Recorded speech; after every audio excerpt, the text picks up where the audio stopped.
Welcome, welcome, welcome. Welcome back to the show, people. I hope you're well. What a weekend of football it has been again. This season is absolutely mad. How can you win 7-0 and then lose 1-0 to Bournemouth? It is mad. But this is what happens in this crazy league that we call the Premier League. Big up Ash, big up Liam, big up Dave, big up Billy, and big up Emilio.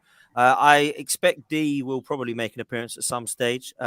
If he can get Brighton out of his head, he might join us. Bit of a, um, and we might see Joe at some point, but apparently he's a little bit hanging today, bless him. So we may not. To be fair, I've called this stream "Who's Going Down" because I have absolutely no idea, mate. I can't lie to you. I have no idea. I've named Leicester, I've named Palace, I've named Bournemouth, Forest, Leeds, Southampton, Everton, and I can't really not say West Ham just because Lawless would hate me if I didn't. But they are banging trouble as well. Let's start though at Old Trafford. Liam, I can't lie to you, bro. You must have gone into that game thinking, do you know what? Pick up a point, we'll be happy. You did, but some of you Saints fans might not be so happy the way I saw things going. I mean, Casemiro will touch on in a minute. Rashford jumping around like a gazelle. I don't know what's going on, man.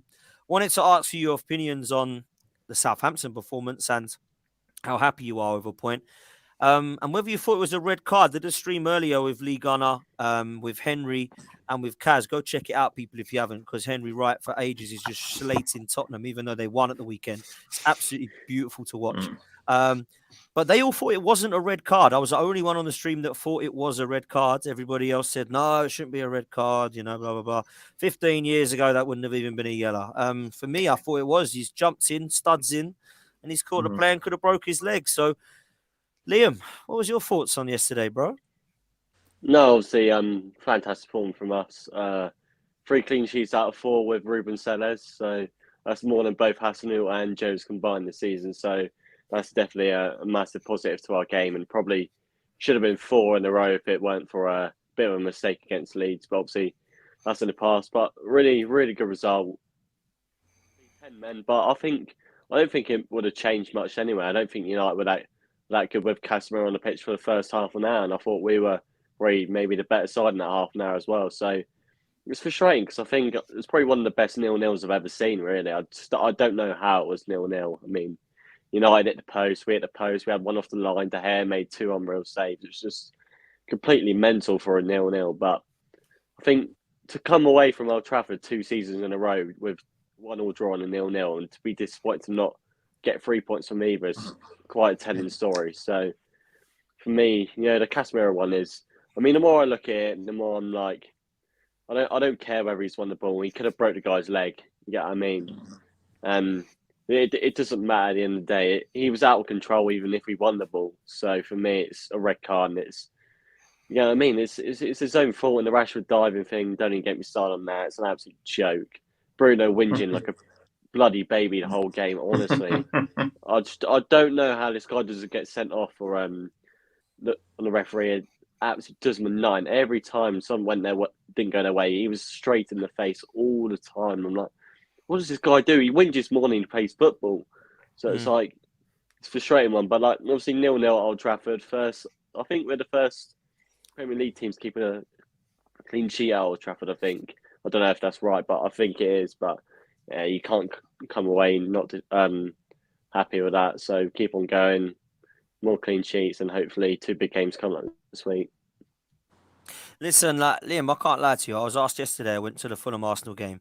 Someone said to me, who's your most hated footballer? I said, whatever. I said, no, currently, Bruno Fernandes. Straight away. Didn't even have to think. Bruno Fernandes, the first one that comes to my mind. Richarlison was close, I can't lie. But Bruno Fernandes, for me, I just look at him and I think, you are so annoying. Like everything about you, you're overrated for one. You're so bloody annoying every time you get. He flings himself down. He's right in the referee's face. Just get on with the game and stop mucking around, man. It's just embarrassing. And I see yesterday Rashford jumping about. Rashford's a player I don't actually mind. To be fair, I think off the field he's actually does a lot of good, and I get that. But I can't be having that, man. But yes, earlier on they were saying it was a foul, and he clipped him, and he went down. I'm sorry, man. I looked at it and I thought, what is going on, man? Like, honestly, what is going on? So, yeah, I feel your frustration, Liam. I feel your pain. But coming away from Old Trafford, can you sit there and say, fair play, a point, let's move forward?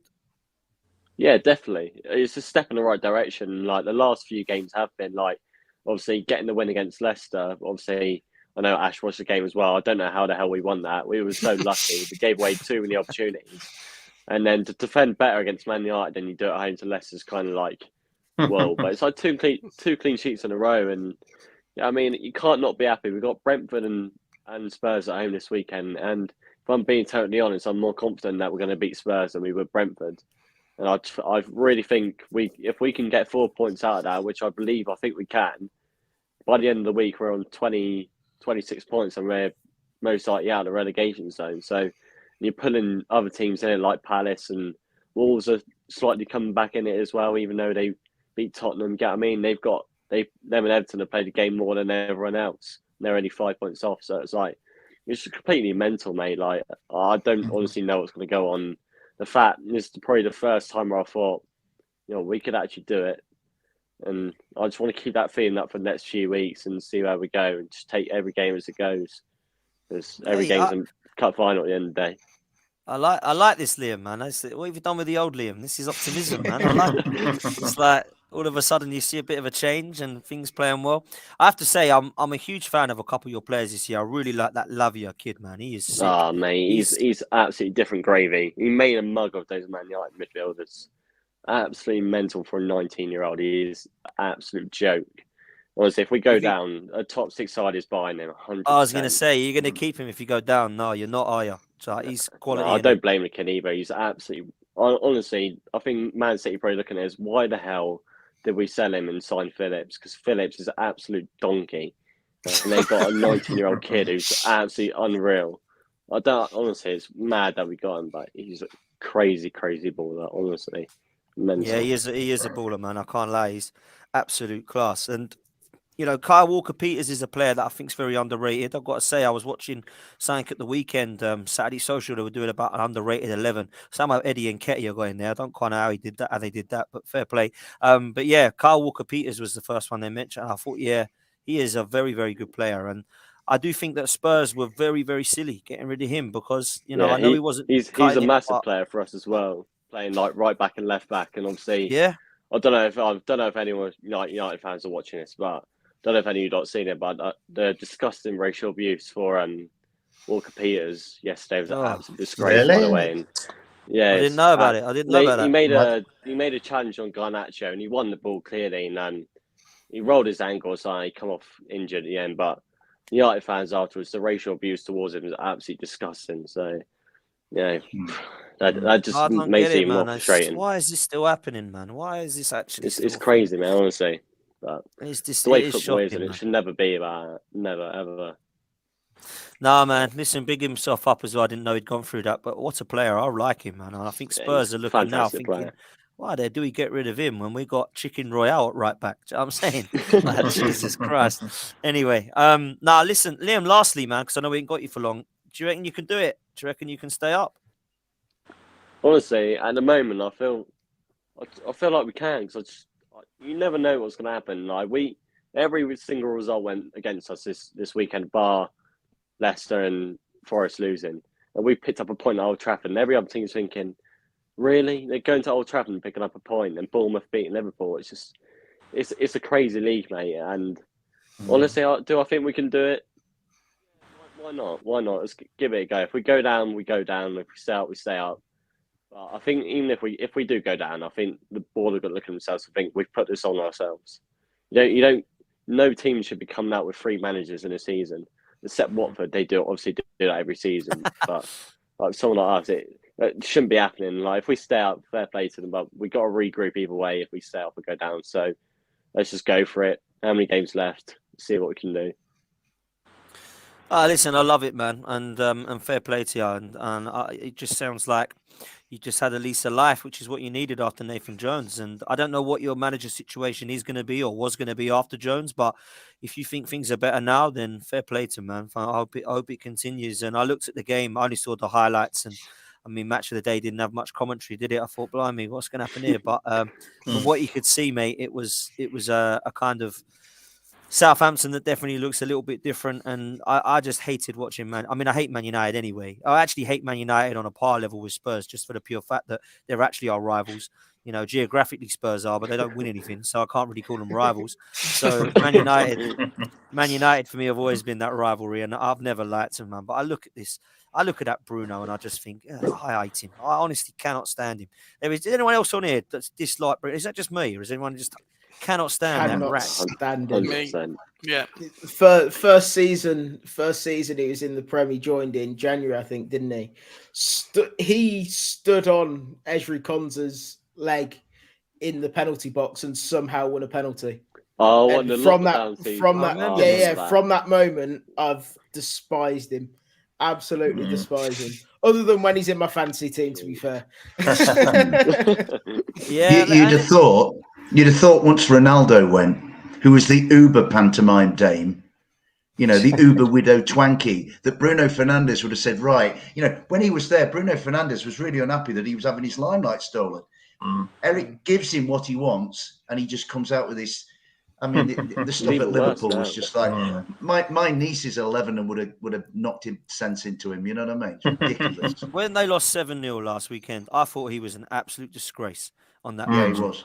I thought he was disgusting, and I can't believe Man United fans would stick up for that. Yeah, what a captain that is. I mean, it's absolutely embarrassing. There was a picture, I'm not just saying this because I'm a gooner, but there was a picture of Ødegaard when we went 1-0 down to Bournemouth and a picture of Bruno when they went 1-0 down.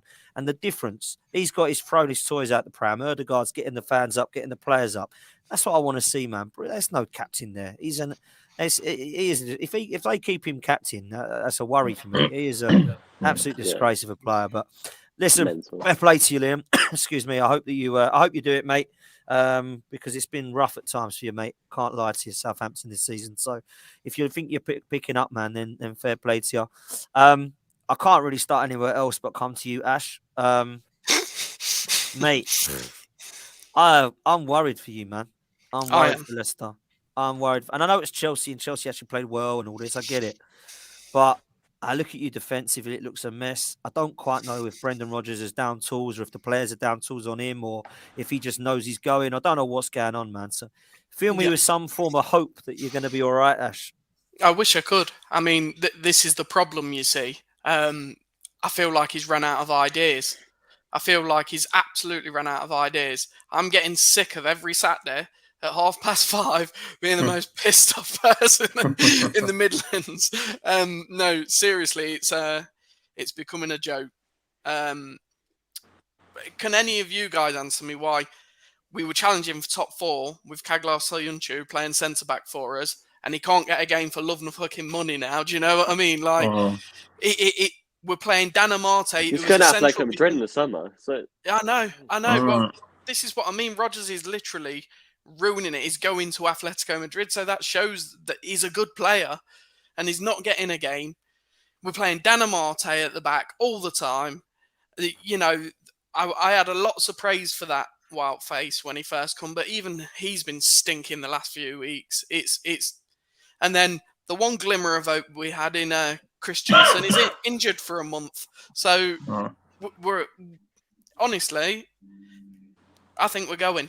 If we keep Rodgers and don't start being difficult to beat like Everton are starting to be in the right games. Don't get me wrong, Everton are still losing to teams that are good on the ball and are very good at football, but they're starting to be difficult to beat. We're not. We're playing basketball games with teams like Chelsea, and we can't do that because they're more clinical than us, and it's that simple. With that Tete, he's had one good game, and unfortunately, it was against Villa. Yeah, nice one. Thanks for that. He's been absolutely shite since then. The fans are booing all game. At the end of the game, Top has sacked a Premier League winning manager for less than this. Vichai and Top. Why is Rodgers still there? Why? I mean, guys, I've always been Rodgers in. Always. I've backed him and I said who we're going to get. Well, there is a few names out there that I think could at least make us tough to beat. And we're not at the minute. And squad selections are terrible. We've made the hugest mistake in not signing a new number 1 when Schmeichel went. I've been saying that all season as well. And Ward just looks worse every time I watch him. How did Chilwell beat him there, man? How is It's he? terrible on his front post. What's going on? What's going on? Like, and I don't know. Dan, honestly, you asked for some hope, but you're not getting it from me, mate. Because I think we're right down there, and I genuinely think that we could go if we keep Wow. Rodgers. But we got Brentford away on Saturday. That's not going to be easy. Let's get it straight. No disrespect to Julian, we couldn't beat Southampton away when they were bottom of the table and couldn't win. Like we were shocking.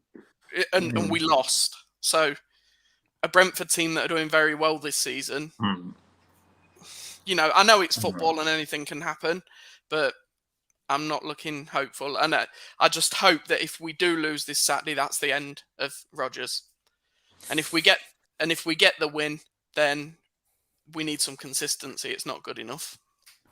Bloody hell, man! It's not looking good, is it? D, would you get rid of Rodgers if you were Leicester? Would you try something different, Bielsa or something? This is the master, isn't it? He's he knows the football manager. Leicester City. I just saw Danny Ward. I just saw him recently. It took me like 3 years, but someone actually managed to buy him out, and I brought in 2 new goalkeepers as well. So look, there's a problem there in terms of recruitment. I can definitely give advice, but in terms of getting rid of Rodgers, 100% would.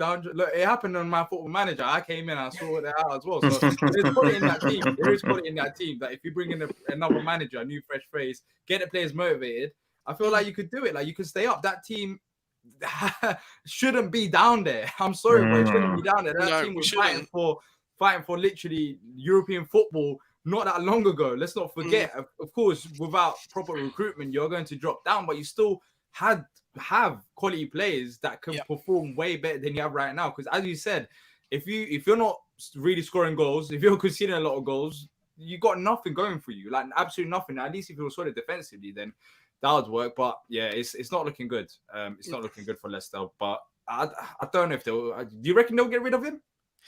I think if we lose Saturday, they've got to. Because I sat there the other night and I thought, let's genuinely think of some of the names that are out there now that could take the job.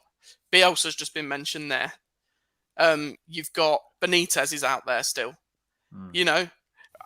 All right. Everton, I don't think it was the right fit from the word go. They weren't behind him even when he went there. But let's not forget what he done at Newcastle. He done a great job, And I know this might be a bit ambitious, but Poch is out there. I know he's probably going to go to a bigger club, but he's out there. And if you got promised funds, you never know. And I don't think you can have promised funds like that. Yeah, that's the thing. The club's in debt. Not at the minute. I mean, obviously, I know it's been written off that King Power have done it, but even the fact of them writing the £96 million off says to me that there's financial problems somewhere, Yeah. But I'm going through it. I'm going through it. Trust me. I'm leaving as well. Don't worry, there won't be Rodgers. I'm leaving as well. There's too much. I can't handle it anymore. I can't handle it. It's getting boring. Man, it's a job at Brighton going, apparently, I heard. It's hard to bring in a Poch type of manager when you're struggling. I'll be honest. I don't know if Poch will come in. Because, as you said, you probably still have a bit more debt. I know it's been written off, but there is probably something going on there that you probably had to write off maybe because of financial fair play or whatever reason. Yeah. It's not you got Maddison that could potentially leave as well. For me, I don't know why Poch would come to Leicester at this current moment of time. I think if it was before, yes, but maybe, now it's looking bleak. I mean, your top players want to leave as well. So Poch is going to start again. I mean, exactly. Tielemans, like the likes of maybe Tielemans and then Maddison, which has been also linked with other clubs. What's Poch really going to work with after the summer? I can't see Poch. I can't see Poch. Do you know what? I'd go Bielsa because what he'll do, he'll give attractive style of play. You'll give him a lift because all the Leicester fans will be like, at least we can actually play some football now. And Rodgers has kind of done that, to be fair to him, but it's stopped of late. It's just gone. I just think Leicester's gone stale, Ash. I can't lie. It's just gone stale. I think Bielsa would have to come in the summer, though, wouldn't he? Yeah, he's one of them. He likes to win. That's the thing. Yeah. I don't blame him. He needed pre-season to play Bielsa ball anyways. It's not like a straightforward, he's going to make a tactical switch. It's physically very demanding. Everyone knows that. It's not rocket science. And then unless you do it before the international break, which gives you that time, like a week or two, which probably helps. Of course, you need probably a bit more time than 2 weeks. But yeah, it has to be. If he's getting sacked, do it before the international break. If you don't do it before the international break, forget about the lack of time. There's not enough games for a new manager to come in and set tone. Like it's gonna be what 11, 10 games. It's still quite about this D. Steve saying, how about switching Rodgers and Vieira? I'm good. Thank you. This is what I mean, this is the thing. We laugh about this. 2 years ago, Brendan Rodgers had us nearly top 4 and won the FA Cup. How can something go that drastically wrong? I know Leicester, he was linked with Man United, for Christ's sake. Yeah, he was. Yeah. He was literally like Arsenal, Man United. Arsenal, yeah. And then all of a sudden, I just feel like every time Leicester's players, like the manager, loses the dressing room, it goes into absolute crisis. Like the season after winning the title, it happened then when things weren't going well with Puel. We couldn't buy a win. And it seems to happen every time the players sort of seem to be giving up on the manager. We're just going to free fall. Like it's not even sort of semi-bad where you think, oh, debatable. He got sacked. Was it fair? Like they make sure that it's a valid point to sack them, And it's honestly, if a team that's got Jamie Vardy, James Maddison, Ndidi, Tielemans in it goes down, and Ricardo Pereira, he's one of them that should be Harvey Barnes, then they're a disgrace. And I hope all these teams that end up signing these players have a look at how bad their attitude can be. Do you know? Yeah. It's definitely got more goals. Your team has definitely got more goals than you have currently. I mean, you sit in the Premier League, you sit 10th, 37 goals. The teams above you, I'm not saying that these teams don't also have good forwards, but some of the names that you mentioned that you should, you against the likes of even Brighton and, maybe even Brentford, Fulham, a few more goals. Like I feel like you can match them teams in terms of personnel, but of course it goes down to the coach. I mean, you scored about. It's the end of a cycle with Leicester. Your problem is, your biggest problem. You know what? Sorry to jump in, D. Leicester did one of the most incredible things English football has ever seen, and then they sort of did it again when they won the FA Cup. And what happened with Nottingham Forest back in the day? We did a similar thing, and then we had an untold misery that followed it. Right now, I'm not saying that the untold misery is coming to Leicester City, but I just feel. A great cycle of Leicester City history is about to come to an end and change when Maddison goes, because I think he will. When Yuri Tielemans goes, Jamie's coming towards the end. Kasper Schmeichel to me was the first symptom of the change at Leicester City. The beginning of the end. Now, if Leicester stay on, I tell you a name I'm going to chuck in, and you lads can sort of digest it at your leisure. I quite like Ange Postecoglou. I do at Celtic. I think he's a guy who could come in. I know that's an amateur league, where basically they decide the title over 4 matches. Yeah. But I do like Ange Postecoglou has got a bit about him. He's very calm. He doesn't seem to get ruffled, and I think he could be quite a good fit for Leicester. I don't, but I think D is the main man because he's obviously taken Leicester to great heights. I'm letting go. I'm letting go of Leicester. I'm sorry. I don't blame you, mate. I don't blame you. I've had enough of Madison Brian. He wants to leave. I've had enough. I'm just tired. I need a new challenge as well. So take me out. Challenge, I can probably say I'm not interested in Leicester job. Leicester have put D into depression. That's how bad it is, Ash. Wow, bloody hell. Drinking flat beer at half time, not being able to run your tickets. I'll be honest. Mate, it's mad. Probably helping me in a funny way. Liam, I know you got to go, bro. But just lastly, man, I know you've got. Yeah, no, I appreciate that, man. I know. Just lastly, you've had 3 managers this year. If you were Leicester, would you get rid of Brendan, or would you say stick with it and just see it out? No, I know how Ash feels. It's a difficult one, but for me, I'm looking at Leicester. I'm thinking, obviously, it's a different situation, different fans' perspective, and I don't know how dire the football is. I know you were just unlucky against us personally. I thought you're the better teams. Ian Nacho can hit a bloody barn door, but I think you just got to see it out, mate. I think you'd be fine. I just think eventually your players will turn up for him, and I think see it to the end of the season and then start new. So personally, I don't think it's the fact that you don't want to sack him. I just don't think you have the financial situation to sack him and then bring him somewhere else. That's the way I look at it. Because I know how much we spent to get Nathan Jones in and sack him. brought him in 4.5 million, and we paid 10 million to get him sacked. It's an absolute joke. So I know what it's like, mate. But I'd stick with him. I think he'd be fine. Just grind those results, he'd be fine, mate. But cheers, guys. Fair Anyway, play, Liam, good luck. legend, man. Cheers, Take Liam. it easy, See mate. you, Cheers, mate. mate. Take care. Good to see you smiling, Liam. Finally. Take care, mate. What a lovely Yeah, lad he Ash, is. he's a good lad. I must admit, man, it ain't looking good, bro. And I feel like what Liam's saying, it's like, is it going to get any better if you get rid of Brendan? You just don't know that. Is it worth taking the plug? Is it worth pulling the plug and getting somebody else in? Or is it worth starting again from scratch? I don't think you will go down. I think you're in trouble, but I don't think you will. Who do you think will go down? I'm going to stick with it, man. I think Southampton and Bournemouth will go. Look, as soon as Liam leaves, No, I said that. Liam, I said that to Liam. No, I said that to Liam. And I said I'll stick with it. There's two others. It's between two others for me. I said Leeds. I love Joe, but I did say Leeds. I love Dave also, but I think Forest might be in trouble, man. Their away records ain't looking good for me. It's the way record and the games they got coming up. I don't know, man. It's hard. It's hard. Yeah, so I think it's between one of those two. But listen, anyone, West Ham, I hope they go down. It'd be hilarious. But I'd love them. Them or Everton, I'd be buzzing. Yeah, I know that sounds horrible, but Palace as long as Wolves, it's not West your Ham. club, Ash. Palace, Wolves, or West Ham. Imagine all of us going down. Palace are in trouble as well. They can't score, can't shoot on target, so they're in trouble. Right, cool. But I don't think they will go down. Yeah. I don't think they will go down.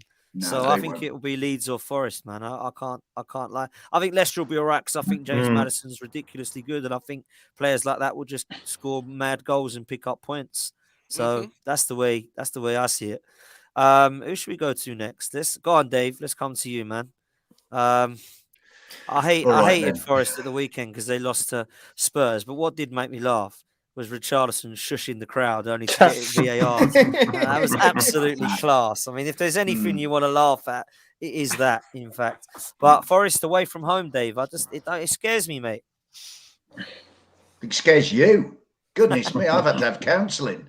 I rang the Samaritans last night about it, you know what I mean? And they told me to sod off.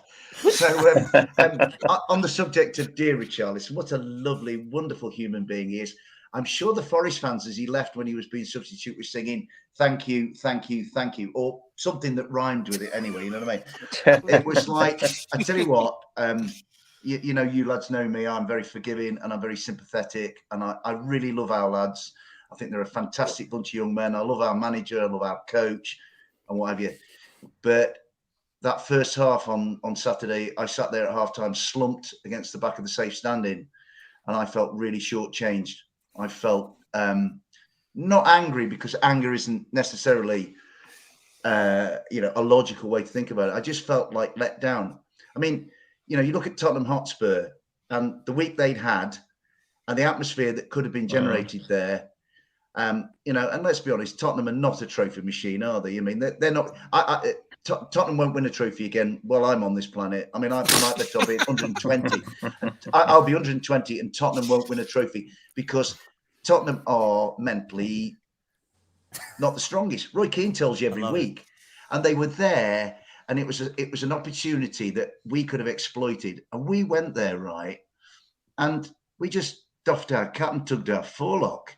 And we played like Coldplay or Harry Styles or Ed Sheeran.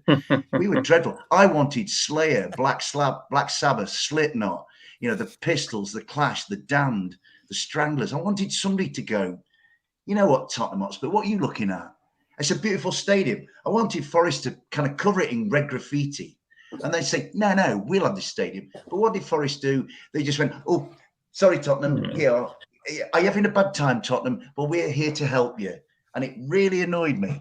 And people knew it annoyed me because I was still there at half time, never said a word. People were like, you're right, Dave, everything okay? You know what I mean? And it was just deeply disappointing. It was passive, it was bland, it was like just not good enough. I mean, you know, I'm not going to call out names, not about that. It was a collective sort of, you know, it was just dire. To be fair, it was better second half. I mean, you know, we were in the game up to the point where Sonny made it 3-0. You know, Brennan had a chance. And then we kind of, you know, we got a goal back. And then we had a penalty at the end. I mean, we were singing to the Tottenham fans who, I don't know if they were there because they were, I mean, Tottenham must have invited sort of 58,000 mutes into the ground, right? It was astonishing. And I mean, they had a microphone on the Tottenham fans and we still couldn't hear them. And we were singing 4-3, we're going to win 4-3, we're going to win 4-3, right? And so we could have had a penalty, make it 3-2. And then, you know, you kind of edging towards respectability, but it didn't happen. You know, so the consolation again, and I'm using the same consolation as I did, I think, a couple of weeks ago against West Ham, is that, again, at the end of it, I'm still looking down at 6 teams below us. I'm looking at Leicester City below us, Bournemouth, Leeds, Everton, West Ham and Southampton. Now, and then also Wolves lost and Palace lost. So what's happening is, I reckon, you wouldn't be surprised, you know, if 1 week there'll be 1 point covering 8 teams at the bottom or something stupid, or they'll all be on the same number of points. You know, Villa will be 20 points ahead of us. Yeah. So, you know, but Forest's in Forest defence, the injury situation is really not good. We lost Wood at the weekend, but then, you know, he came on for 10 minutes. So you got 30 players, Dave, haven't you? Well, yeah. I tell you what, mate, we're going to have to sign another 700 before the end of the season. You know what I mean? It's just, so, I mean, and the thing is, it's just, I don't mind people like, I mean, Tottenham are a better team than us. They're a Champions League qualifying team this year. So they should be beating a newly promoted side, right? So I'm not getting ideas above our station. But, and you know, there's like a gulf, you know, Kane, Son, whoever. But attitude is a different matter. And when Oliver Skip is dominating the game, I'm asking questions of my team, right? And it's I want Forest to be snotty and upstart and punk and stick the middle finger up at them. But they just kind of go and they, away from home, Forest are a doormat. And that really annoys me. You know, I mean, so... why do you think that is, Dave? Because at home, you ask the same question. Like, yeah. I don't... Do you know what? I don't know if it's they get overawed by a sense of occasion or a big stadium or whatever.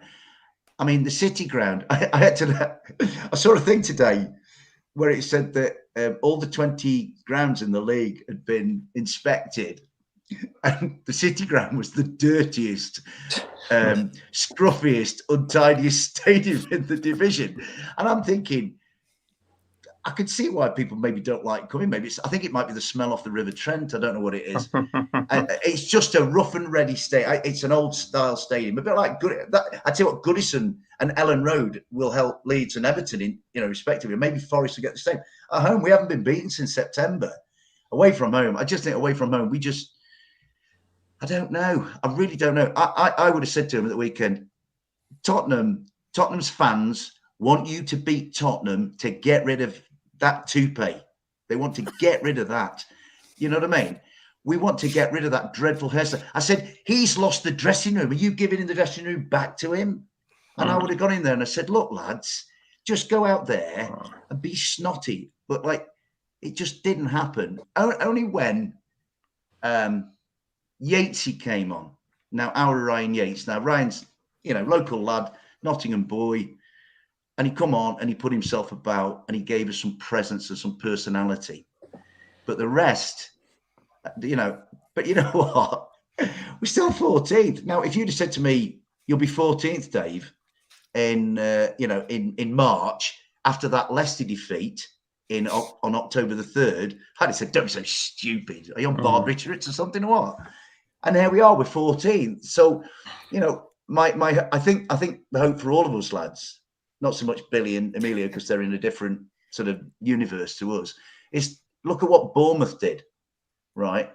And so I'm kind of hoping, well, maybe Forest will do something completely out of character because that is the nature of this division this year. You know, I mean, like this weekend, Leicester might go to Brentford and beat Brentford 4-0 and we'll go, blimey, because Bournemouth showed at the weekend, Bournemouth showed at the weekend that mad things can happen. I mean, huge credit to Bournemouth. You know, I sent Sam a message, right, afterwards, said, fair play to your lads, because after, you know, Liverpool thumping them 7-0, you losing in that fashion at the Emirates, because that must have been so painful. to then come up by beating Liverpool, I mean, it's an astonishing result, and fair play to him, you know. So I'm hoping that we will do something similar, but I don't think we're as talented as Bournemouth, you know. And at the moment, it's looking like for Newcastle on Friday night, Brennan Johnson could be out, you know, which asks the question. We've signed all these players, and then a local kid who came through the academy, who's still a boy basically at the age of 21, is our most vital player. What does it say about the recruitment, you know? So I'm not, you know, I'm trying to be positive, and I think there are positives because we're higher than really maybe we ought to be in the general scheme of things. So, I mean, again, beat Newcastle on Friday night, and I think we could get something out of that. I mean, Newcastle are a better side than us, but I sometimes think Newcastle don't convert the chances that they create. We win on Friday night, and by the way, it's my birthday Friday. Oh, happy birthday! We could be mate. 12th. Yeah, we could be 12th on Saturday morning. So it's not all doom and gloom. You know what I mean? But I certainly, Dan, do not want to repeat of the passive, subservient effort of the first half. You know, it was like they were sightseers, and it really annoyed me. I wanted them to, you know, I mean, when we walked around the Tottenham Stadium, right, and they've got like a trophy cabinet by their entrance, and I thought we were walking past an antique shop. Somebody said, "Look at that," and I went, "Oh, blimey." Or they're selling old stuff. And I looked through the window and it was these trophies, and the dust on those trophies was ridiculous. You know what I mean? So it annoyed me that Forest did not exploit Tottenham's psychological weaknesses, right? Newcastle won't have that because Newcastle are, I think, really well coached. They've got people like Trippier, who I actually think is world class. You know, so, but I just don't know. I do what? Us East Midlands lads, I think we're in the same kind of frame of mind. I don't think I'm not Cooper out like Ash is wanting Rodgers out, because I don't think there's anybody better than Steve to do it. And he's the best we've had for 23 years. Why do I want to lob him out? Some do want him gone, but then I think some people would change their manager after every defeat if you gave them a chance, because they can't see beyond the end of their nose. You know, like it's like when I've been doing my job.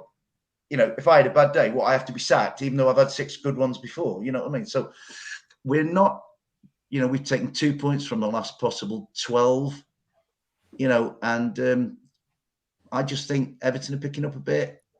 You know, Leeds to get a point off Brighton, and they could have actually won that game. You know, Bournemouth produced an incredible result. Saints, I think, under Sellers look a lot better. I think he's got something about him. And I think... yeah, true. Isak is a man for Forest to watch. But to be honest, so's Guimara, so's Joe Linton, so's Joe Willock, so's Dan Burns, so's Fabian Schär, so's, you know, all of them, Callum Wilson. But yeah, I'm not massively. I mean, Dan, I come back to it, 17th, and nothing more will do me. Yeah, man, it's going to be like that for a few people. Even Ash will probably take that right now. Oh yeah, absolutely, man. Yeah, It's mad. Your end off. It is actually mad. Emilio, Dave spoke about teams making it easy. Mate, thank you, because Fulham made it very easy for us, mate. I can't lie. Sorry, Emilio. We were poor yesterday. I went there yesterday, and by the way, what I will say, I love Fulham as a stadium. Is just, I love it, man. Old school, brilliant place, mate. What a play! What an away day! What an away day, by the way. Absolutely quality. But I must admit, I went into that game, Emilio, thinking, right, we had to get a last-minute winner last time at the Emirates. This is going to be tough. I know they've got Paulinho out, but they've got good players. They've got Solomon. They've got Mitrovic. The list goes on, to be fair, with Fulham this season. But, wow, I did not expect that. I mean, I will say, I don't know what your thoughts are, Emilio, and D won't, I'm not going to get D involved in this question, but, like, we were so good in that first half. I thought we played some exceptional football. Like, you know, I was on a show earlier and I was with Chelsea, I was with Matisse and Lawless, and they were like, yeah, man, Arsenal looked good. Hands up, you looked so good, man. And I wanted to ask you, like, you know, what you thought about Arsenal and what you thought of Anthony Robertson in that second goal. What is he actually doing? Shocking. He's watching. I mean, that was embarrassing, wasn't it? But apart from that, I thought, you know, listen, second half was a bit better as far as Fulham are concerned, but not great, and a bit of a training session because it was 3-0 up, you know, for us. But mate, it wasn't what I expected from Fulham. I can't lie. You know, I wasn't surprised that we lost. I predicted, I think, a 3-1 win for Arsenal or 2-0, so I thought there'd be a 2-goal margin in it anyway. But we've been showing signs of fatigue the last few weeks. I don't think we've got that fluent brand of football that we had before Christmas, before the World Cup. I thought before the World Cup we played good brand of football, passing it about well. Mitrovic was banging the goals in. He's been carrying his knock since before the World Cup. He's not the player he was 3 months ago. Yesterday there were signs that he's starting to come back to life. And, on another day he might have had a goal. Yes, he hit the bar with a header. But we're starting to see a couple of injuries coming in. Paulinho was a big miss. That midfield we had no midfield yesterday. That was a problem. I looked at, all the guys, Harrison Reed did okay. But as far as I'm concerned, Lukic, the guy we got from Torino, I'd be disappointed so far what I've seen. If Paulinho was on the pitch, he would have bossed that midfield, and it wouldn't have been a 3-goal margin in the game. You would have probably still won, but let's be honest, you were very good at first half. You're passing the ball really well, good movement, playing very literally we were like still half asleep, to be honest with you. Saka was getting in good position, some good movement there. I think he didn't get enough credit yet, so I thought he was playing right in front of me in that first half, and he was looking dangerous. He was skinning Robinson time in, time out, to be honest. And Robinson, for that second goal, deserves to be sacked for that. He didn't even bother rising. He made it so easy for your attacker to score. But Trossard as well. I didn't realise until this morning had 3 assists. Amazing. You've got 25, 30 million. That's a bargain. He bossed that. He bossed the show yesterday in that first half. And overall, though, we're as bad as you are good, to be honest with you. And I think I think you've got a lot to look forward to. If you can not lose those 2 crucial away games, I think the title is yours. But the only thing I'm disappointed is we didn't hurt your defence enough. I said to you offline that the Arsenal defence was there for the taking to some extent. I don't think we put you under enough pressure. There was a good move. There was a good shot from Salomon. I don't know if you saw in the first half. He sort of cut in, and the ball just whistled wide. And another day, last month or so, that would have gone in the back of the net. But I've got no disappointment about the result. We played the best team in the country, so I was disappointed with the Fulham fans. Some Fulham fans who booed at half time. We're 3-0 behind, but you're playing the best team in the country. How the hell are you booing? That's how far we've come to expect to do better against a top team in the country. But look, you played very well. That first half was 10 out of 10, but we made it easy for you. I think that when it was 2-0, I said to a guy next to me, 2-0, get an early goal second half, still in it. Next minute, bang, we gave a ball away midfield. Nice movement, 3-0, and basically game over. So, we handed you a victory, but you were very good. And it was actually quite nice to watch it from a neutral's perspective. I thought we actually seen a potentially title winners in, and you saw some good football. You normally do spankers at Craven Cottage. That's the thing over the years. I think you've won a couple of years ago. You beat us 5-1. 5-1. I remember when we got relegated that year. But that was 1-1 at half time, and next minute you thumped us 5-1 in the second half. You destroyed us that half. But look, no qualms. Best team won by a country mile. But I've just got some warning signs there. I think we're looking tired. We're looking fatigued, and players have punched above their weight all season. If they're not punching above their weight, they're very average, and that's my worry. So there needs to be some investment next season, but I'm not worried about next year. I'm worried about this season. We've got the FA Cup against Man United next week. It's a one-off game. Anything can happen, but Paulinho will be back, and that's key. And Mitrovic. That's good. There was a couple of signs yesterday that he was back up for it. To be honest with you, he needed to get his shit in order. Excuse my French, because he's been off the pace recently. But we had a couple injured. Willian was injured. Yes, I think we missed his silky skills. I think he could have made a difference in that midfield, and that's my worry. That midfield, it was just far too easy. As soon as you got halfway line, you cut through that midfield so quick, and we couldn't deal with it, to be honest with you. So 3-0 was a fair reflection, albeit second half I thought we made more of a fist of it. Yeah, man. Mark saying the World Cup's coming back on Saka. He looks tired. He does look tired, to be fair. He needs a bit of a rest, in my opinion. But give respect to Fulham. At the other side of the pitch, sorry, should I say? I thought Trossard was unreal. It was amazing. I thought he was exceptional. What a signing that's been for us. And I look at 3 assists, first time anyone's done that in the Premier League away from home in the first half. 3 assists. He was outstanding. Pinpoint crosses, just beautiful in the right place. If you put those balls in that 6-yard box, you've got an opportunity to attack the ball. The first goal, great cross. Gabriel got to it ahead of our defence. Second goal, admittedly, didn't have much to do, but again, it's in the right place. A striker or someone who's attacking those balls it's pinpoint crossing, to be honest with you. So again, for 25, 30 million, you've got a bloody bargain there, mate.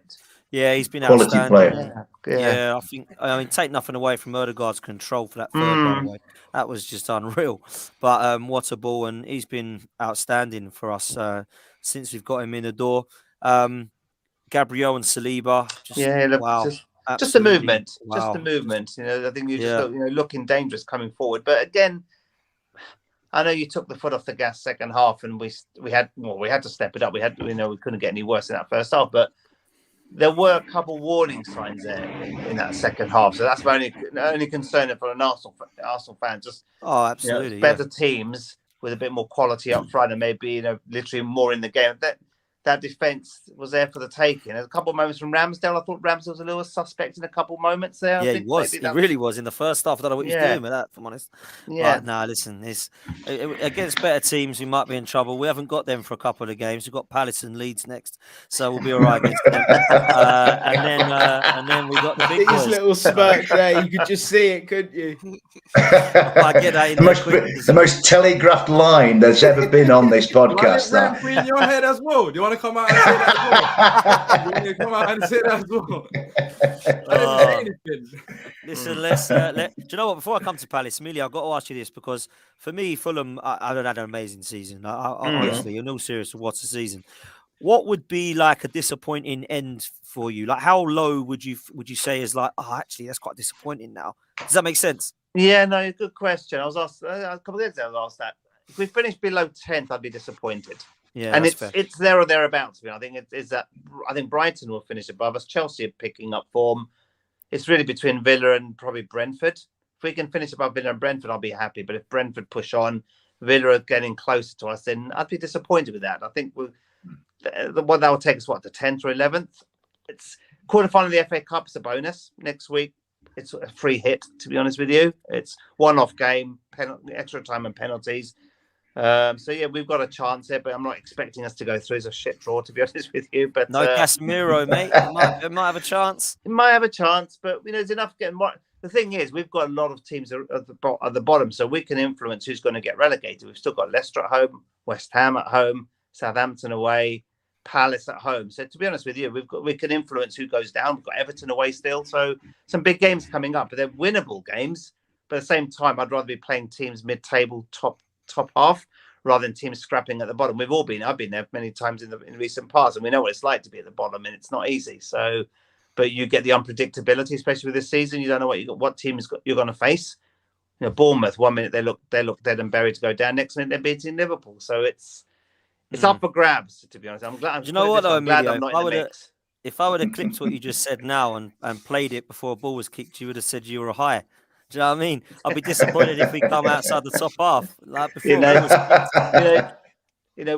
don't want Europe. The Fulham fans are still saying that Europe is a possibility. I don't want Europe. We're not ready. The squad's not strong enough. There's not enough depth, and it's just going to add more pressure to the schedule next year. Finish mid-table, and we build for next year. Then I'll take that, and a quarter-final FA Cup minimum. So Fulham fans, we can't ask for more than that. Listen, I think that's fair, and I think you've had a great season, man. I think Pellegrini will come back in. Like we missed when we got Thomas Partey out, we look different. I think Fulham are the same. He's a huge player. Huge. Outstanding, he really has. D, you did us no favours whatsoever. I mean, you nearly did, and then you just decided that Elise wanted to have an absolute moment from hell and just take a player out. I mean, all of you switched off from a corner. Elise can't stand his ground. He flies in like some madman, and it's game over, man. I was devastated. What's going on? I was devastated for Arsenal, honestly. When that penalty got given, I was thinking to myself, wow, like we just absolutely ruined like Arsenal's chance. Like there was a good chance that we could, give you guys. It's only 50 more minutes, and genuinely, like I felt like crying because I was just thinking about Arsenal, and honestly, but yeah, it was frustrating. It was frustrating because we defended solid. I thought it was solid defensively as much as we can be against Man City. I think that's not been our problem this season because even when you look at the goals conceded, we don't concede that many goals. I mean, we're up there and have better records than some of the teams above us. I mean, we've conceded less goals than the likes of even, Fulham. I think we conceded less goals than Brentford conceded less by Aston Villa and all them teams. So that's not our problem is. Our problem is going forward.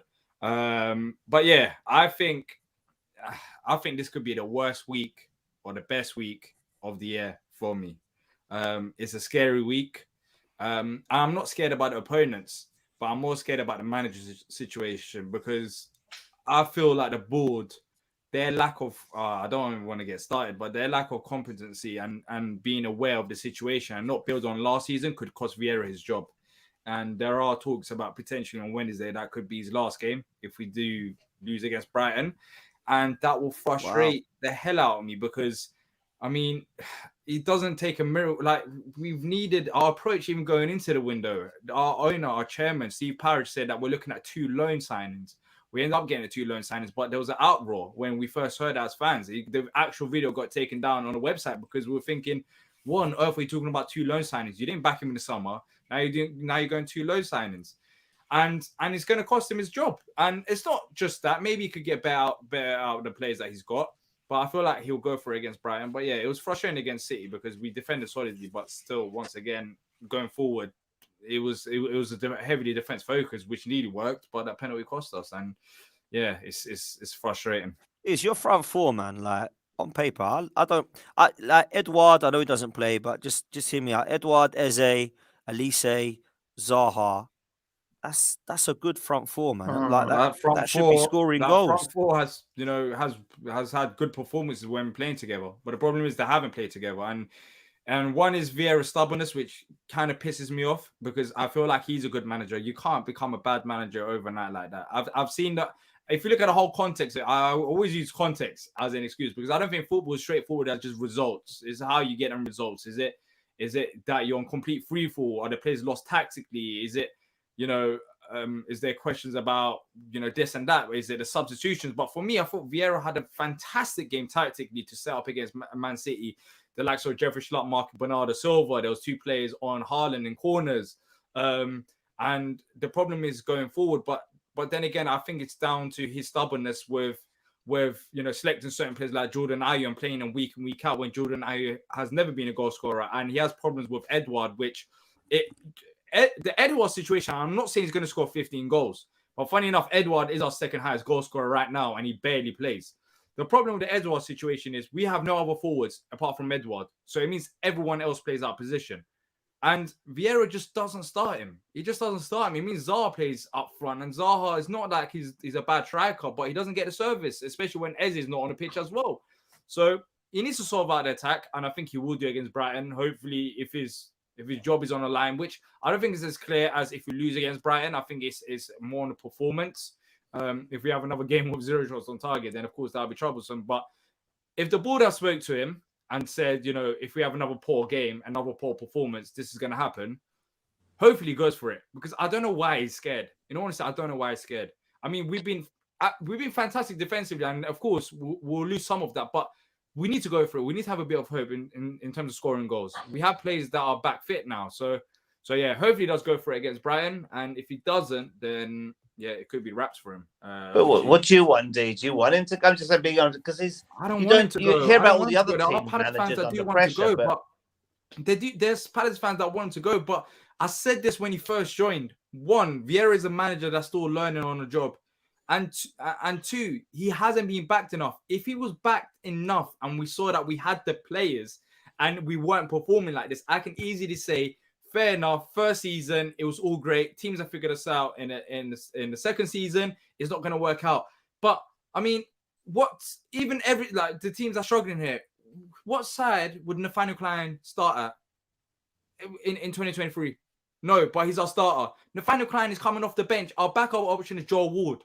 We've had a right-back situation that we've had to solve, and it's been about 3 years. Now, is that down to Patrick Vieira? No, it's not. It's down to the board, and that's what pisses me off the most, because we talk about process, and we knew that it was going to be a struggle.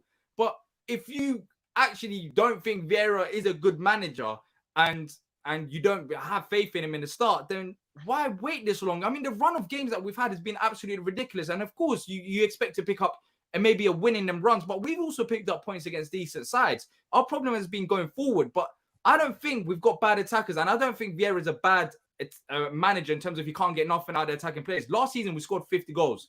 I mean, it's not the greatest amount of goals, but we were a decent attacking side. And that was when he had the players, and that was when he didn't change the system. He had to change the system ever since the new year to go more defensive, because we had crazy amounts of games coming up. We had players out of form. We had Zaha out injured, and he had to change the system to go more defensive. We didn't have midfielders. Jeffrey Schlupp, before Lokonga was in, Jeffrey Schlupp was playing in midfield. So he had to change it up. Otherwise, we would have been losing 3-4-0, not scoring any goals. But now it's on Vieira to change it back. The 4-3-3 that was playing before, the high-pressing football, even earlier on in the season, has scored more. We've scored more goals with that than we have with the 4-2-3-1. It's all about approach. So it's about Vieira. He has to change his approach. I don't think he's a bad manager. And, I would rather he gets a run in April against sides, like Leicester. And if we're still struggling massively, having 0 shots on target against, sides that's below us or potentially above us, but struggling, then fair enough. But it's hard. It's hard to judge him when I mention all them things. Like, we've had players out injured. We haven't had the squad.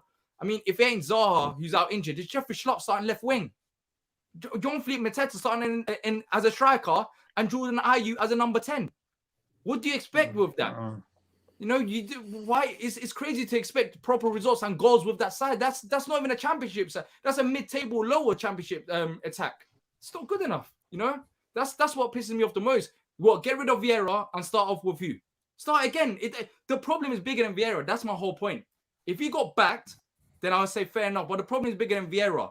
We spent the least amount of money in the entire Premier League. And of course, we've been struggling lately, but we're still 12th. We are still 12th, and we still managed to pick up results while spending the least, whilst needing to spend. It's not like we spent the least because we didn't have no need. We've needed to spend and build on it because we lost our best player, our most influential player, Gallagher. We lost Kouyaté to Forest. We still had them problems from last season. We've these players that should have got rid of in Roy Hodgson era, such as Jordan Ayew and Jeffrey Schlupp, is only getting older and not producing as much as they did before. So we've needed, but we haven't. So it's harsh. It's harsh on Vieira. I know Vieira has to do things better, but it will be the same cycle. If you're not going to spend money, and you brought in a manager who we had an FA Cup semi-final last year, should have finished in the top 10. I know we didn't, but I'm being real. We should have finished in the top 10. It was individual errors, so tight margins, especially like Leeds away from home, where Gahey, there was a handball. We lost that game by penalties. There was avoidable. We could have easily finished in the top 10 in his first season. To go in and struggling like this struggle was expected to happen when you have injuries and stuff, because we don't have the squad depth. That's simple as. And that's what annoys me the most. It's not a manager thing, it's an ownership thing. Yeah, I think you're talking facts. Like, Vieira walked in inexperienced with like 7 players to choose, and he was in a relegation fight when he came in, man. Like, you can't just get rid of him, in my opinion. Like, there's a lot more to it. And I look at the Palace side, it looks really like weak in terms of strength and depth. There are some good players there, and very good players. But having no shots on target in the last 3 games, I think the Villa one was the biggest one, because I'm not saying Villa's a bad side, but we expected a bit more going forward. But that's probably on Vieira the most, because he had the players available. He was still stubborn. He chose to play Zaha up front, which it was tight margin, but he ended up scoring after 4 minutes, but he was ruled offside. But the problem is he's playing players out of position. So I want him to stay. I want him to stay at the job. And I feel like it's as simple as, if he plays the players in the right position and let's go of the shackles a bit defensively, we'll have shots on target. Like, we're not that bad of a side. And I know he's got it in him. I know these players have got it in them, but it's about him as well, letting go of the shackles and letting these attacking players, first of all, start, the likes of Eze. He didn't even start against Man City. Letting them start and actually going for it. And if he does, then it'll be fine. But the thing is, I don't know if he'll do it against Brighton. Hopefully he does. Because if he doesn't, if it's the same approach, it's a long night. We're not going to get anything out of it. And maybe he should go if that's the case. But I don't want him to go. I really don't. But if he keeps being stubborn with his approach and not using the right players, then his fate is going to be written. Well, and that's not because I want him to go, but it's the board. It's easy. It's an easy excuse. Get rid of Vieira. Get rid of Vieira. What? Bring in Bielsa. I'm not saying Bielsa's a bad manager. I'm just saying, like, what's going to happen? At least, we're going to lose 6-4. Oh, great. instead of 1-0. I mean, at least you'll have a shot on target. Yeah. He had to get that in, Billy. Had to be said. Billy's been waiting for that. Yeah, he has been waiting for that. He's like the silent assassin, Billy, isn't he? Billy the Kid. If we end up beating Brighton, we'll only be 5 points below Villa. So I would Yeah, that's what I'm saying. If we're in relegation trouble, then I mean, not beating West Ham is quite shocking. I'll just say that it's harder to not beat West Ham to not get anything out of that game nowadays. You could have beat West Ham. Dave knows it's a tough place to go. I've only just got over West Ham. It was really. I thought Tottenham might be a bit better. So, but wherever Forest go, it's like that's the thing. That's a Forest issue. I mean, we beat West Ham away from home, and we have more than one shot on target. Trust me, we dominated them, and we scored 2 goals. So I was surprised about that, Billy. I think with you, you not frustrate me. How can you not beat West Ham? I mean, if it wasn't for a dodgy penalty call, we probably do come away with all 3 points. But so be it. It's one of them. Yeah. Well, to be fair, their goal difference is what's keeping them out of the drop right now. But yeah, it's annoying.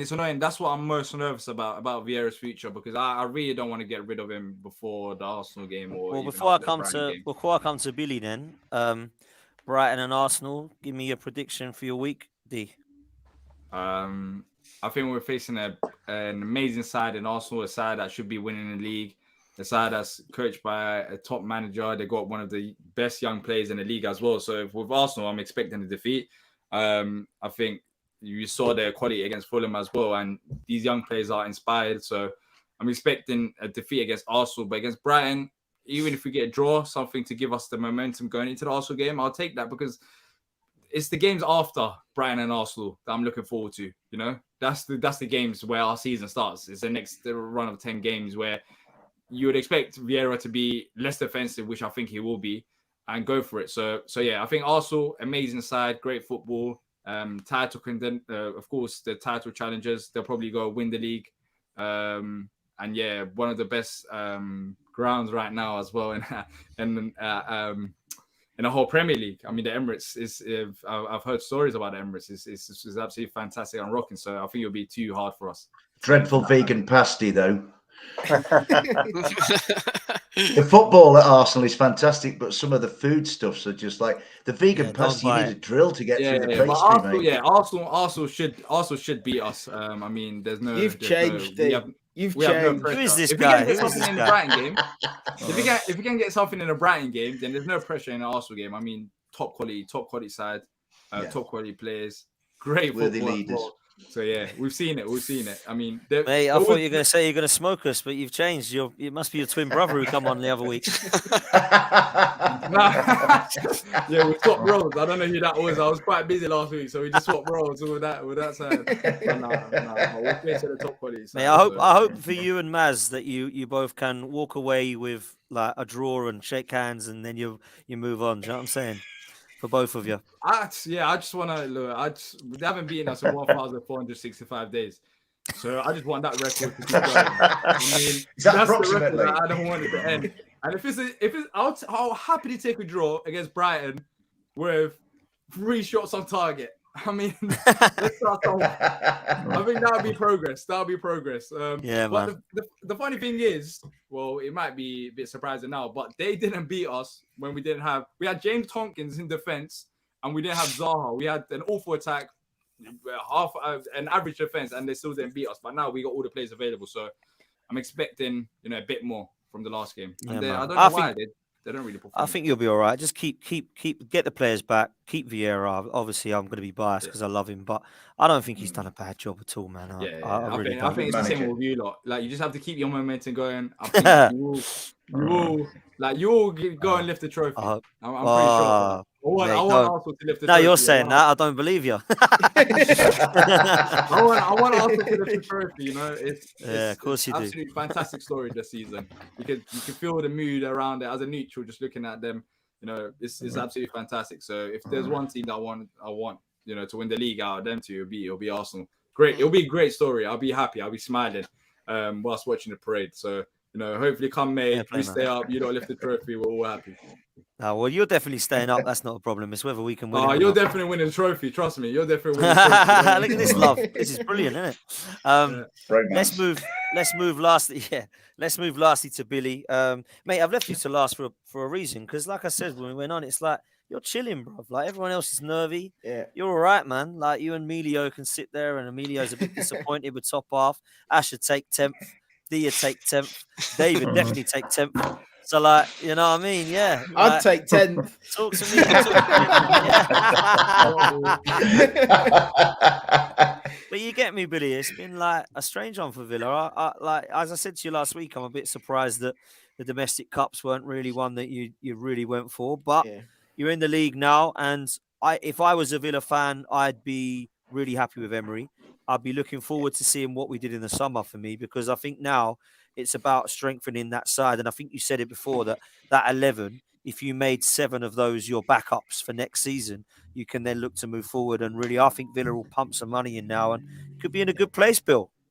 Absolutely. Yeah, I completely agree. Love what Unai Emery's doing with us. And, you know, one thing is the style of football that we're playing. He's really got an identity, and it's really starting to come off, and we're really starting to see it on the pitch as well. You know, against West Ham at the weekend, particularly in the first half, it was very slow at times. Even against Crystal Palace last week, it was very slow at times, but we know when to turn it on as well, and we know how to transition. You normally get the ball to Kamara, and he will ping it everywhere, kind of thing, down the wings. Alex Moreno on Sunday was fantastic. He was really, really good. The delivery that he put in for Watkins' goal as well was perfect. Great finish as well. And we've really got some joy down the left-hand side. Watkins had another couple of chances that he could have put away. But unfortunately, I just think that's the kind of player he is. I've said it a few times. You know, he does miss quite a few chances. However, we're creating the chances for him to miss, which is something as well. So it's encouraging signs. And like I said before, I think if it wasn't for that very harsh penalty decision, I think we come out with all 3 points. Yeah. Saying that, West Ham in the second half, they were probably the better team. Well, apparently you only picked up a point because you were diving around the place, according to Lawless. That's what. Yeah, Lawless I've no idea what he was going on about. And then he exactly. And then he brings up in previous years and stuff like that. He can't let things go, Lawless. Lawless was talking about Europe like 2 weeks ago. You probably still think they'll qualify for Europe. So you can't take what Lawless says too seriously.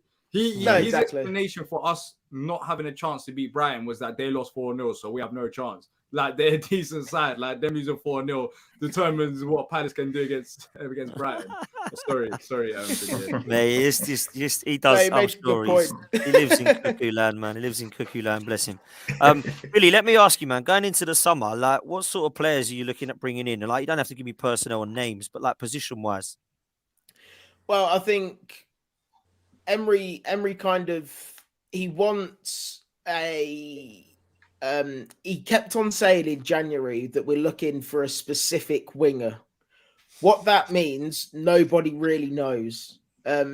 However, I think it's Nico Williams, for example, at Athletic Bilbao. He's the kind of player that we're looking at. I think we tried to get him or put a bid in, but I think it was he actually turned it down.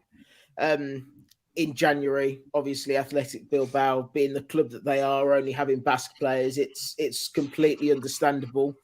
And I think that was the case for quite a few players that we were after. You know, they're having decent seasons and they kind of want to see the season out. So I think we're going to be going after the similar kind of players. I'd really like us to get Nico Williams, to be honest with you. I think he's a top player. Not your Nico Williams, Dave. You stopped me. I was just about to say something and I was holding my powder, mate. So thank you for that. Fair play, man. But yeah, I think that kind of player. Guendouzi's another one that was mentioned a hell of a lot in the summer. Emery loves him, mate. Yeah, reports coming out of France as well that he's pretty much certain that he'll be leaving. So he's another one that we can add. Maybe get McGinn on the bench, and like I mentioned the other day, and like you mentioned earlier, Dan, if we can start getting the starters as bench players, then we've really got a squad to push on up the table, up into Europe, and hopefully get a few cup runs going as well. So, you know, it is very much for me anyway. It's just see how we get on for the rest of the season. Diego Carlos back as well. Now he was back involved in the squad. That's a huge bonus. Really looking forward to seeing him under Emery as well. So yeah, just see what we can do. If we can get into the top half of the table, fantastic. It looks like we may not. I think we're destined for an 11th place finish. It feels like we've been there pretty much all season, certainly since Unai Emery came in anyway. But yeah, it's just nice to not really be involved in anything, you know. It's a weird one. I'd like to be in a European fight, but it's also nice to just relax a little bit. And watch if you want, Billy, can I just make a comment, mate? It says to me a lot about the state of Villa's squad and the strength of it, and obviously they're going to add to it because Unai Emery and his name and his profile will attract really good players. But you know, some of your lads are out on loan and they're doing really good things, like Archer, Ramsey, and I think, you know, that I feel a bit for those lads because they're all talented lads, but they're probably not going to get a look in at Villa at some point, you know. So I think that, you know, in the old days or a few years ago, it seemed to be Chelsea was sending everybody out on loan, and it seems like Villa are almost taking that mantle, and that says to me there's something really good. And they, you know, for Villa, it's only 3 years ago that you were surviving on the last day of the season at West Ham. So I look at what you've done and hope that if we can finish 17th, we can do something similar. I think, I mean, like I said to you lads before we started this show, before Dan pressed the "we're going live" button, Villa are the only team, I think, really in the Premier League are in a league of their own where they don't have to really worry about the other 19 because they're nicely. I'd love that kind of. Fulham. But no, the way I look at it, the top seven, fight, aren't they? Yeah, top seven, Brighton, Brentford, Fulham, the bottom 8, and then Villa just sit there. They're like a little planet orbiting everybody else. You know what I mean? No, you're right. And I think, right, and I look at Villa and I just look at Billy and I think, God, I wish I'd got his nice plateau. You know what I mean? I'd love that. Hopefully in a few years, Dave. Yeah. About 3. Yeah, we might have to go. We might have to do a Fulham. You know, go up and down a few times first, but. As we wrap up, guys, just one name. FA Cup winners. Who would you like to win the FA Cup? Emilio, it's obvious you're going to pick Fulham. And I actually would not mind somebody like that winning. I don't want Man City to win it. Realistically, like Grimsby, that would be an amazing story, but ain't going to happen. So I'll say Fulham. I'll say Fulham, man. They've had a great season. So that's 2. Ash, where are you? I'm going to say Blackburn, just for how well they played against us when they come and beat us at our ground. Their fans were amazing. They were loud. They're excited because they're doing well. So I'd like to see Blackburn go and then you can say we lost to the winners, Ash. You know there we go. Dave? Brighton and Hove Albion. I'd love to see Mitoma and McAllister and Ferguson and people like that play at Wembley. I know that's upsetting, Dave, and I'm so sorry, Dave. I wanted Palace to get there last year, so I'm evening it up with Brighton. Okay. I just love Brighton. I'd love a Brighton-Fulham final, actually. I think they're 2 smashing clubs, really do. 2 brilliant seasons, man. Billy? Yeah, I agree with Dave, to be honest with you. I think this FA Cup kind of screams out for a Brighton or a Fulham to go on and win it, and just for it to be someone a little bit different as well. Same when Leicester beat Chelsea in the final. Just someone else outside of the big 6. Ash is smiling at last. The good old days.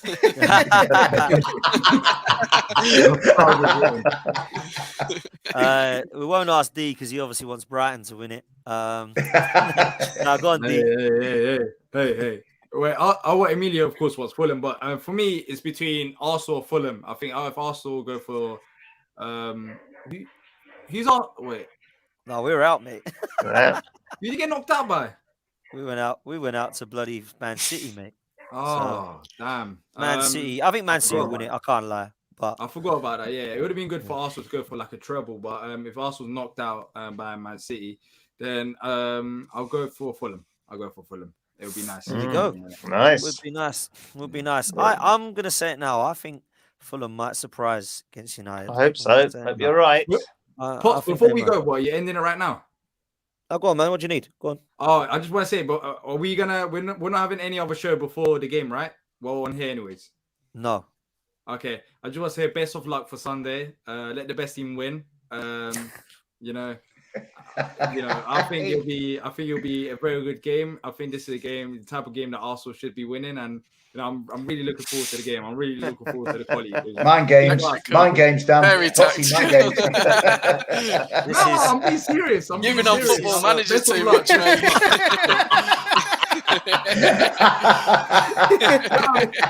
I'm being serious. Best of luck for the game. Honestly, it should be a good game. I'm looking forward to it.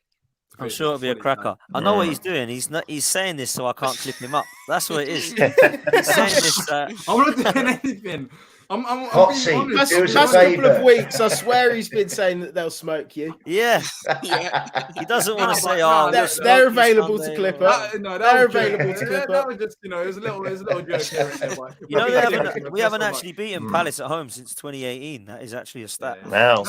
It's a hard you're one. looking at stats ready. Oh, okay, I didn't realize. Yeah, do you know what? Do you know why I said that? It's because my mate earlier, he said, "You know, we haven't beaten him since 2018." And I started laughing. I was like, actually, he's right. We haven't. So, yeah, man, this could be a tough one. Best of luck for the game, honestly. Let the best Best team of This is luck, a new Pete. Arsenal. Yeah, like. best of luck for the game. Let the best team win. I'm excited. I'm excited to face the top side, top crowd as well. Big up, D. Listen, my thanks to you all, Foxy's man. blushing. Foxy, I you're am. blushing, mate. I swear. I am. I don't know how to take this, D. I like D when he's giving it. I don't like these compliments, man. He's not used to this. It's like D's got his twin brother on the show tonight. You know what I'm saying? I understand this, man. I'm just being honest. You have to give respect when it's due. We have to Love respect it, one of the best teams I've seen in recent times. Best Arsenal teams in a very long time. You have to give them respect when it's due. I can't wait for it. Fair man. Listen, big up Ash, big up Dave, big up Billy, big up Emilio, and big up D. We'll be back next week where let's see who's going to be the happier. Maz, D. I don't know what's going to happen out with him with that game. That's going to be a cracker, in my opinion. And of course, we've got FA Cups coming up. The season's getting to that crazy time, isn't it? Where all the nerves start really kicking in. Apart from if you're Billy. Sit there and chill, man. Listen, I'm just gonna sit back, relax, and enjoy the ride. Yeah, man. Bill, do you want us to win the league, though? Yeah, you don't want Man City to win it, right? Oh no, yeah. I hope Want you Arsenal win to the win. league. Does everyone here want Arsenal to win it? Yeah, are we on Absolutely. agreement? Yeah, absolutely. Yeah. Yeah, actually, yeah. For the way they've played and for the fact that it breaks a little bit of the monopoly, and Arsenal Exactly. a bit of credit. That's I what I'm think. thinking as well. It'll be good. It'll Yeah. be Oh, exciting. there Yeah, you guys, man. You guys are too nice. I'll tell you this now. Yeah, exactly. Big up, man. Big I up the want to come chat. back on if I'm relegated. That's what it is. Man. I hope everyone can come on. It's going to be hard, actually. Next season, losing some people. It's not going to be easy, man. But it's Tough one business. of those. It is, man. It's tough business. But there we go. You're still probably, in order to get relegated, you're probably still keeping race for Europe. You're making it. They went pre-season. You're saying, oh, they're in Europe. They're in pre-season. They're having a nice. I tell you what, if I don't even know what you're gonna say. they won't be the first championship side to play Europa League. Anyway. Yeah, watch that happen. Watch that happen. Imagine that, mate. Can you imagine them winning that bloody conference thing and going down? Could be hard. It's just crazy, wouldn't it? Really, but there we go. Mixed emotions. Mixed emotions indeed. Make sure you smash a like on the video, people. Make sure you subscribe if you're new. Get me up to 8K as best we can. Make sure you go and follow all these guys on their socials and on their podcasts and YouTube channels as well. And we will see you next week, people. Until then, up the Arsenal. Take care.